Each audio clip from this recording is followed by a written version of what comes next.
Hi, Janelle here. So I had a request to share what I eat during the day. And so I'm going to make a few of these videos. This was at breakfast and I had leftover berries and I just mixed it with some tapioca starch, put it in the oven, heated it.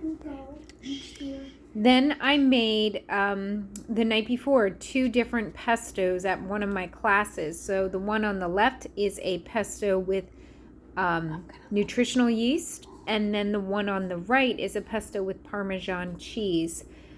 Both had basil, parsley, lamb's quarters, lemon, clover, a variety of greens, and I was going to serve this with the next dish. So again, still part of breakfast. I feed 7 people in the morning. This is a mixture of potatoes and sweet potatoes, just cooked with olive oil and salt. And then here up on the stove top, believe it or not, leftover beef hot dogs without nitrates, chopped up with parsley, peppers, onions.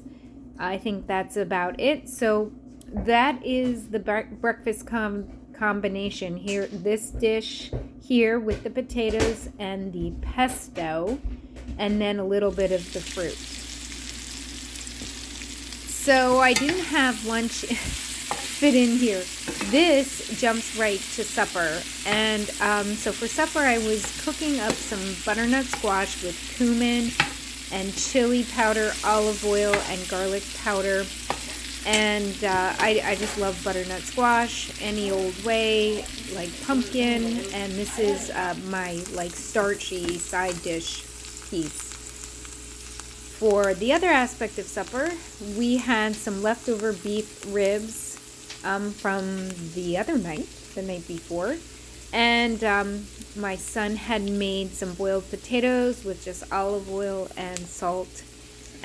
Pretty simple. The ribs did have a nice barbecue sauce. So I often am using leftovers. This isn't a from scratch day. This was kale chips that I had left over, and I'm just sort of showing you some of the comfrey behind the kale because I have been munching on comfrey today. And then also along with supper, I mixed up a salad, all greens from my garden, the lettuces, I have lemon, clover, sliced onion. The onions are not from my garden. Dandelion greens, and then olive oil, balsamic vinegar, and salt and pepper. And that is my complete dinner meal.